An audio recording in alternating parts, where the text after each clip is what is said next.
Hello everyone, welcome to think legal with Amandeep. आज हमें start करना है चैप्टर 5 के साथ।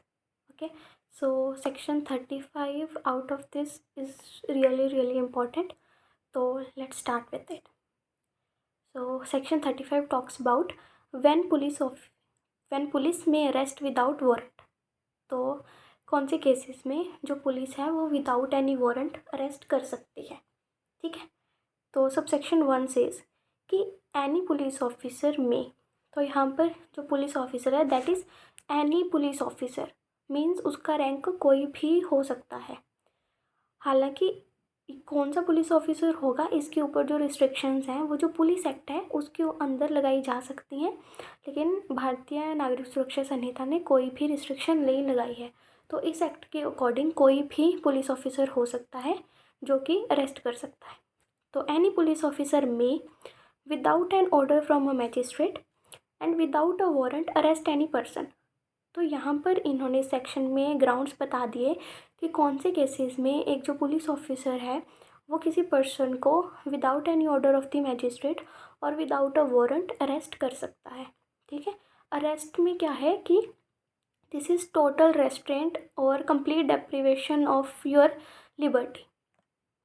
ठीक है, तो इसलिए इस केस में क्या है कि हमारे पास कॉन्स्टिट्यूशनल राइट्स भी हैं कि हमें ऐसे ही अरेस्ट नहीं किया जाएगा, उसके लिए कोई ना कोई आपके पास रीजंस होने चाहिए, है ना।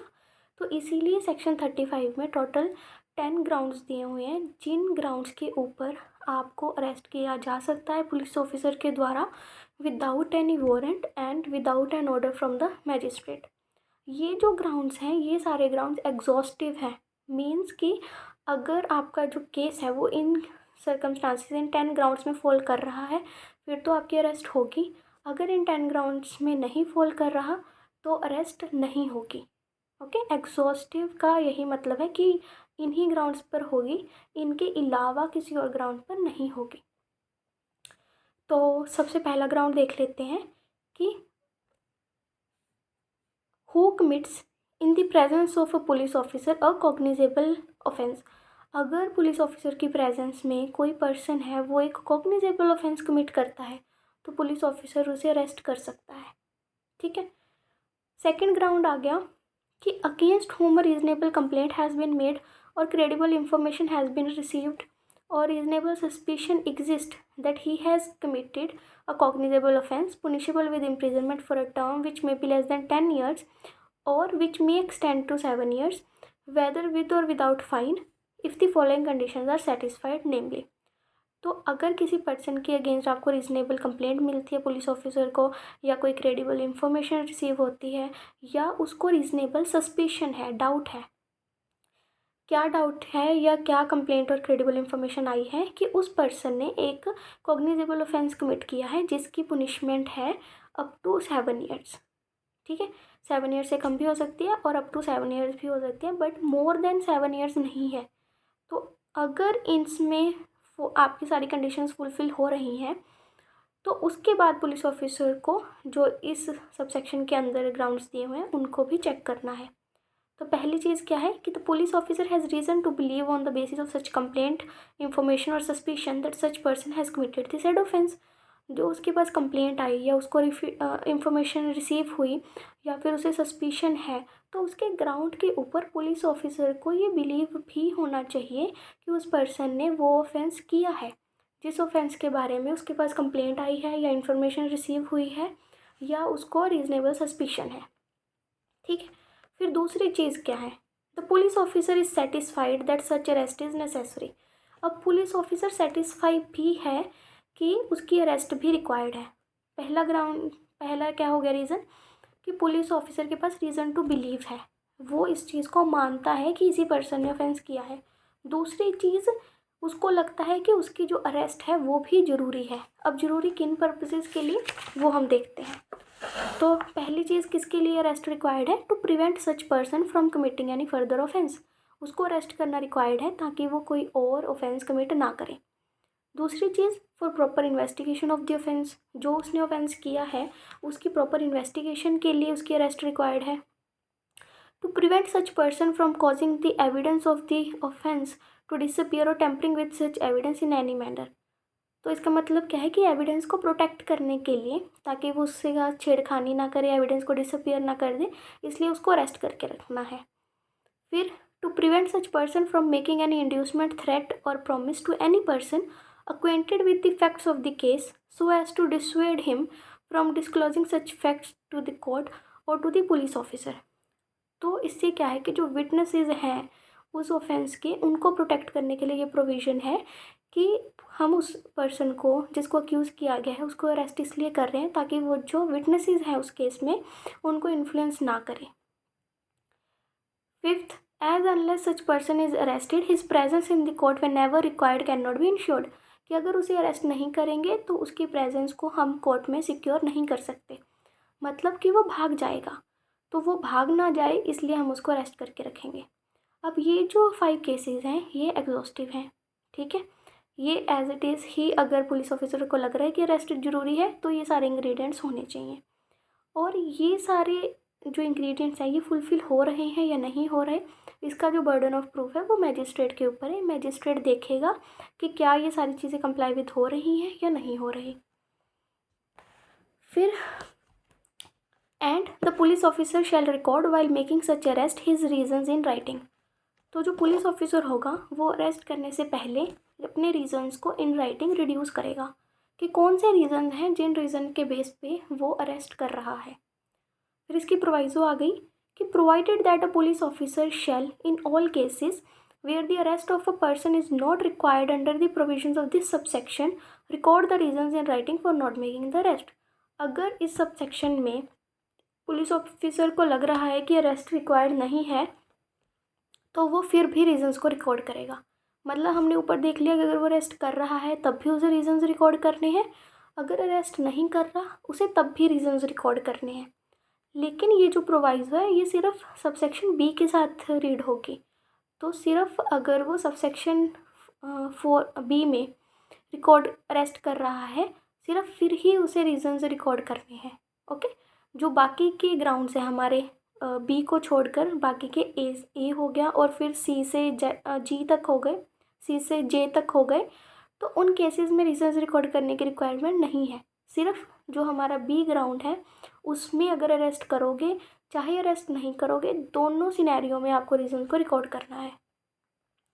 फिर थर्ड ग्राउंड देख लेते हैं, against whom credible information has been received that he has committed a cognizable offence punishable with imprisonment for a term which may extend to more than 7 years whether with or without fine or with death sentence, and the police officer has reason to believe on the basis of that information that such person has committed the said offence। तो यहाँ पर जो उसे information receive हुई है वो क्या हुई है कि जिस पर्सन के अगेंस्ट इन्फॉर्मेशन आई है उसने कोई कॉग्निजेबल ऑफेंस कमिट किया है जिसकी जो पुनिशमेंट है that is imprisonment which is more than 7 years. तो 7 साल तक की जो थी पुनिशमेंट उसके लिए हमने ग्राउंड बी देखा, 7 साल से ज़्यादा के लिए ग्राउंड सी है। तो ये 7 साल के ऊपर कितनी भी हो सकती है कि 7 साल से ऊपर इम्प्रिजनमेंट है, लाइफ इम्प्रिजनमेंट है या डेथ सेंटेंस है, वो सब कुछ इसमें आ जाएगा। एंड पुलिस ऑफिसर के पास रीज़न टू बिलीव होना चाहिए कि हाँ उसे लग रहा है कि इसी पर्सन ने ऑफेंस किया है, तो फिर वो क्या है अरेस्ट कर सकता है। फोर्थ ग्राउंड आ गया कि who has been proclaimed as an offender either under this Sanhita और by order of the state government. तो अगर कोई पर्सन ऐसा है जिसको कि इस संहिता में कोर्ट ने या फिर स्टेट गवर्नमेंट ने प्रोक्लेम्ड ऑफेंडर अनाउंस कर दिया है तो उसको भी पुलिस ऑफिसर अरेस्ट कर सकता है, ठीक है। फिर ग्राउंड फिफ्थ आ गया, in whose possession anything is found which may reasonably be suspected to be stolen property and who may reasonably be suspected of having committed an offence with reference to such thing. तो अगर किसी person के possession में कोई stolen property मिलती है या ये उसको सस्पेक्ट किया जाता है कि उसने उस स्टॉलन प्रॉपर्टी के रिलेशन में कोई ऑफेंस कमिट किया है तो उसको भी पुलिस ऑफिसर जो है वो अरेस्ट कर सकता है। फिर ground sixth, who obstruct a police officer while in the execution of his duty और हु हैज़ एस्केप्ड और attempts to escape from lawful custody. अगर कोई इंसान पुलिस ऑफिसर को उसकी ड्यूटी करने से रोकता है या डिस्टर्ब करता है या वो भाग जाता है, एस्केप करता है या अटेम्प्ट करता है, भागने की कोशिश करता है फ्रॉम लॉफुल कस्टडी, ठीक है, तो इस केस में भी जो पुलिस ऑफिसर है वो अरेस्ट कर सकता है। Next ground, who is reasonably suspected of being a deserter from any of the armed forces of the union. अगर आर्म्ड फोर्सेज ऑफ यूनियन में से कोई इंसान भाग जाता है, ठीक है, जो हमारी आर्म्ड फोर्सेज हैं, तो वहाँ से आप भाग नहीं सकते, आपकी जो ड्यूटी है ना, तो अगर आप डिज़र्ट कर देते हो, वहाँ से भाग आते हो अपनी ड्यूटी से, तो उन डिज़र्टर्स को, उन भगोड़े होते हैं जो, तो उनको भी जो पुलिस ऑफिसर है वो अरेस्ट कर लेगा।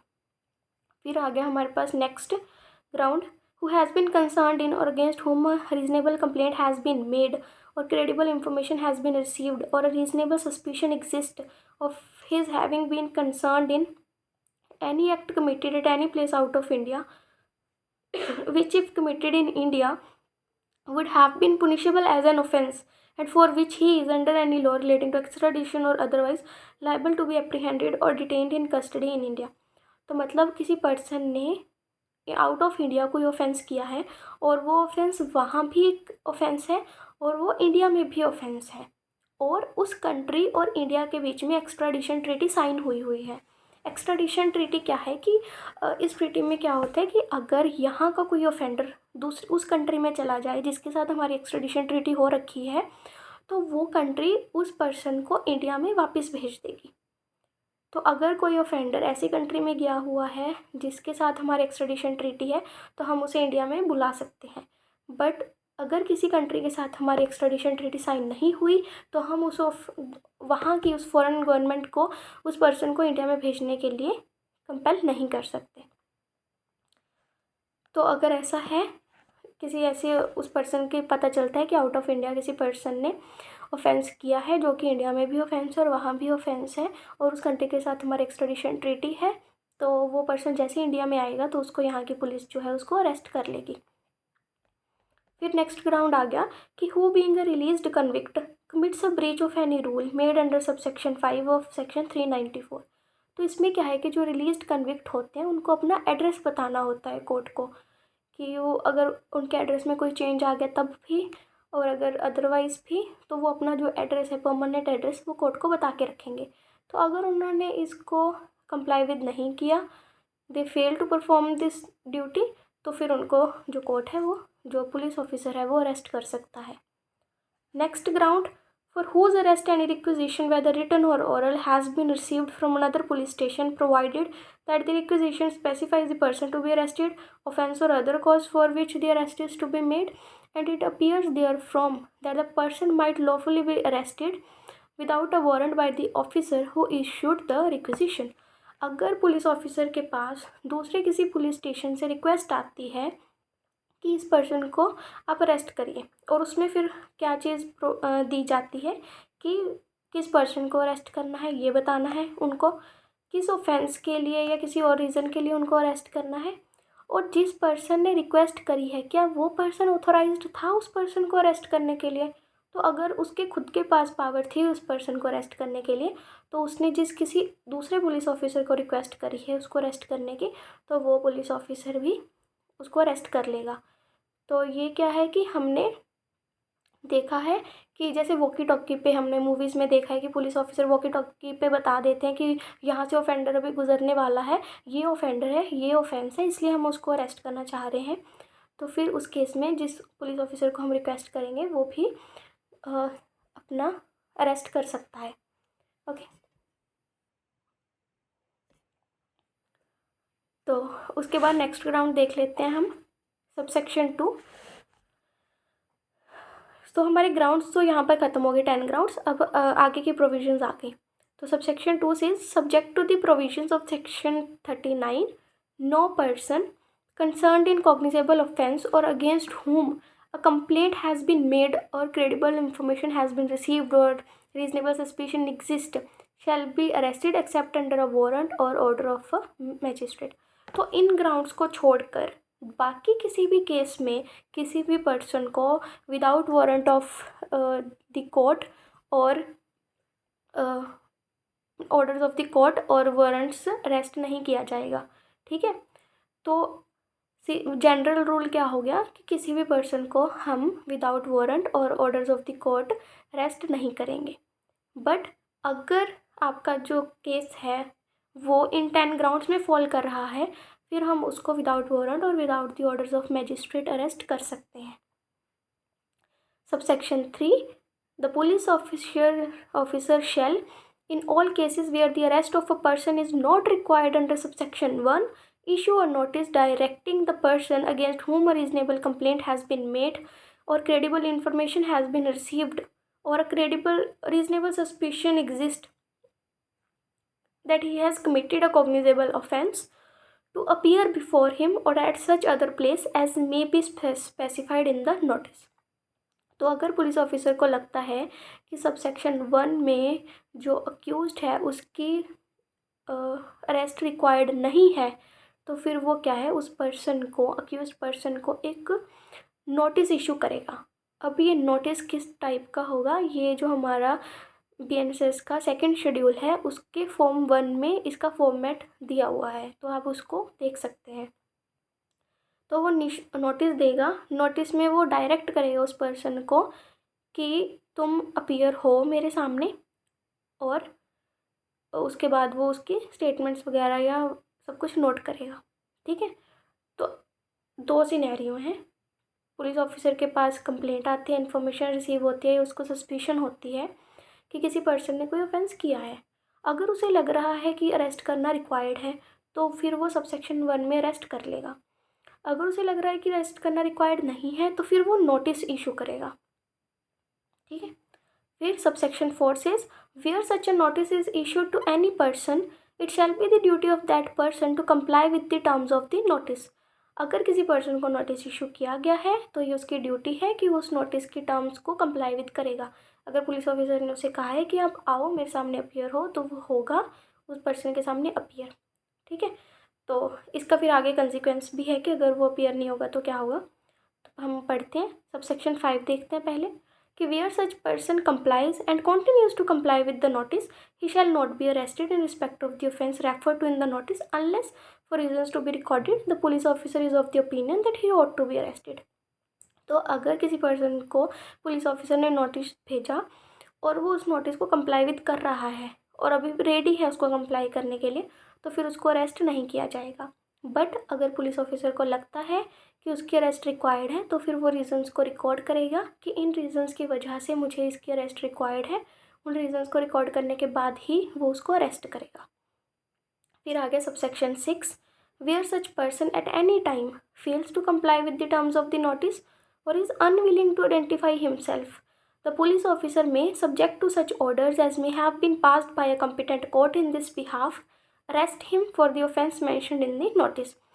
तो अगर वो पर्सन जिसको कि नोटिस भेजा गया था वो फेल कर देता है नोटिस की टर्म्स को कंप्लाई विद करने के लिए, अपीयर नहीं होता पुलिस ऑफिसर के सामने, या फिर वो अनविलिंग है टू आइडेंटिफाई हिमसेल्फ, अपनी आइडेंटिटी नहीं प्रूव कर रहा, कि फॉर एग्जांपल वो पुलिस स्टेशन में गया, पुलिस ऑफिसर ने पूछा कि हाँ जी आप कौन, कि अपना आइडेंटिटी प्रूफ दिखाओ आप कौन हो, तो वो कोई अपना आइडेंटिटी प्रूफ नहीं देना चाह रहा। तो विदाउट आइडेंटिटी कैसे पता चलेगा कि वो वही पर्सन है जिसके अगेंस्ट हमारे पास कंप्लेंट आई है और जिसको नोटिस इशू किया गया था।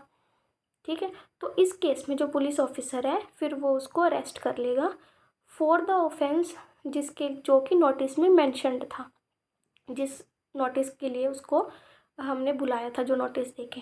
ठीक है, फिर सबसेक्शन 7, ये हमारे पास न्यू प्रोविज़न आई है, ये पहले नहीं थी हमारे पास CRPC में। इसमें इन्होंने क्या कर दिया कि no arrest shall be made without prior permission of the officer not below the rank of DSP in case of an offence which is punishable for imprisonment of less than 3 years and such person is infirm or is above 60 years of age।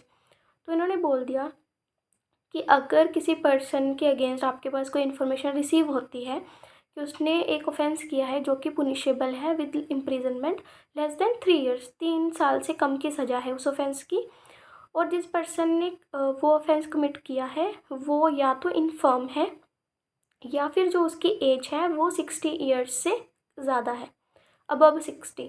तो इन्होंने मतलब 60 plus होना चाहिए, 60 वाला person भी included नहीं होगा, 60 plus हो वो इंसान। ठीक है, तो 3 कंडीशंस हैं। पहली कि वो जो ऑफेंस है वो पुनिशेबल है with less than 3 years of imprisonment, secondly वो पर्सन इन्फर्म है, या थर्ड चीज़ क्या कि वो अबव 60 है। ठीक है, तो उस केस में जो अरेस्ट होगी वो सिर्फ तब होगी अगर आप पहले डीएसपी की परमिशन लेते हो। अगर आप डीएसपी की परमिशन पहले नहीं लेते और इस केस में अरेस्ट कर लेते हो तो वो अरेस्ट को इलीगल माना जाएगा। तो ये हो गया हमारा सेक्शन 35 ख़त्म। अब हम देख लेते हैं सेक्शन 36। तो 36 में क्या है कि procedure of arrest and duties of officer making arrest. Arrest जो करनी है हमें उसका क्या प्रोसीजर होगा और जो पर्सन अरेस्ट कर रहा है उसकी क्या ड्यूटीज़ होंगी। तो every police officer while making an arrest shall, हर पुलिस ऑफिसर जो अरेस्ट कर रहा है वो क्या करेगा, पहली चीज़ bear and accurate visible clear identification of his name which will facilitate easy identification. हर पुलिस ऑफिसर एक एक्यूरेट विजिबल और क्लियर आइडेंटिफिकेशन रखेगा अपने नाम की, जो कि उनकी जो हमारी यूनिफॉर्म होती है उसके यहाँ पर नेम टैग लगा होता है ना, उनका जो डेजिग्नेशन होता है उनका नाम होता है वो क्लियरली विजिबल होता है उससे, ताकि आप जिसको अरेस्ट कर रहे हो उसको आपकी आइडेंटिटी पता चल सके। सेकेंड चीज़, वो एक मेमोरेंडम ऑफ अरेस्ट बनाएगा और उस मेमोरेंडम ऑफ अरेस्ट को किसी एक विटनेस से अटेस्ट करवाएगा। अब ये कोई एक विटनेस आपका जिस पर्सन को आप अरेस्ट कर रहे हो उसका फैमिली मेम्बर भी हो सकता है। अगर फैमिली मेम्बर नहीं है तो ये कोई भी respectable person of the society भी हो सकता है। अब रिस्पेक्टेबल मेंबर ऑफ लोकेलिटी का क्या मतलब, एवरी पर्सन इज़ रिस्पेक्टेबल, तो आप किसी के भी साइन करवा लो हम उसको रिस्पेक्टेबल पर्सन ही मानेंगे अनलेस प्रूव्ड अदरवाइज। ठीक है। दूसरी चीज़, वो काउंटर साइन करवाएगा उस मेमोरेंडम ऑफ अरेस्ट को उस पर्सन से जिस पर्सन की अरेस्ट हो रही है। तो मेमोरेंडम ऑफ अरेस्ट में यही है कि मैंने इसको अरेस्ट करा और जिसको अरेस्ट किया उसके साइन करवा लिए और जिसने उस चीज़ को देखा उसके अरेस्ट होते हुए उस किसी एक पर्सन से अटेस्ट करवा लिया उसको। फिर third ground, inform the person arrested unless the memorandum is attested by the member of his family that he has a right to have a relative or friend or other person named by him to be informed of his arrest। तो जो police officer जो उसको arrest कर रहा है वो accused arrested person को ये बताएगा कि तुम अपने किसी रिलेटिव को, किसी दोस्त को या किसी और पर्सन को अपनी अरेस्ट के बारे में इन्फॉर्म कर सकते हो। लेकिन अगर ऊपर जो उसने मेमोरेंडम ऑफ अरेस्ट बनाया था उसको अटेस्ट उसने किसी फैमिली मेम्बर के थ्रू ही करवाया है तो फिर अक्यूज्ड को उसको इन्फॉर्म करने की ज़रूरत नहीं है, क्योंकि उसके फैमिली मेम्बर को ऑलरेडी पता चल चुका है कि उसकी अरेस्ट हो चुकी है। तो ये जो राइट है ये क्यों दिया गया है, ताकि आपके पास राइट टू रिप्रेजेंटेशन हो, आप किसी एडवोकेट को इंगेज कर सको, अपनी फैमिली को बता सको कि हाँ मुझे अरेस्ट कर लिया गया है और उनको पता चल सके आपके अरेस्ट के बारे में। ये ना हो कि आपको अरेस्ट करके ले गए और आपके फैमिली वाले सब ढूंढ रहे हैं उनको पता ही नहीं है। तो किसी ना किसी को इन्फॉर्म करना ये राइट है अरेस्टेड पर्सन के पास। फिर सेक्शन 37, डेजिग्नेटेड पुलिस ऑफिसर। तो the state government state government क्या करेगी, सबसे पहली चीज़ इस्टेब्लिश करेगी एक पुलिस कंट्रोल रूम। कहाँ, एक तो डिस्ट्रिक्ट में करेगी जितने भी डिस्ट्रिक्ट्स हैं और एक स्टेट लेवल में करेगी। तो ये दोनों एंड लिखा हुआ है तो ये दोनों ही प्लेसेस पे कंट्रोल रूम इस्टेब्लिश करना मैंडेटरी है। स्टेट गवर्नमेंट एक स्टेट के अंदर भी करेगी और जितने डिस्ट्रिक्ट्स हैं उतनी ही डिस्ट्रिक्ट्स के अंदर भी कंट्रोल रूम इस्टेब्लिश करेगी।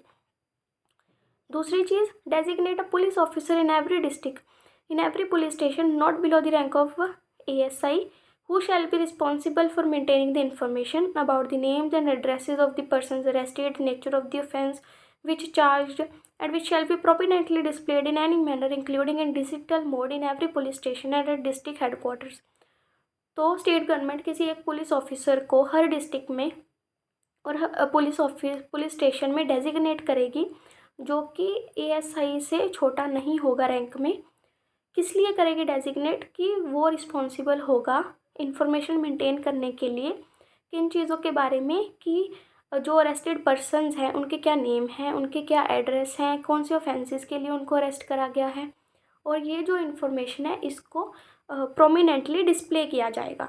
ठीक है, और डिस्प्ले आप इलेक्ट्रॉनिक मोड के साथ भी कर सकते हैं। तो पहले क्या था, ये सेक्शन होता था 41C इन CRPC।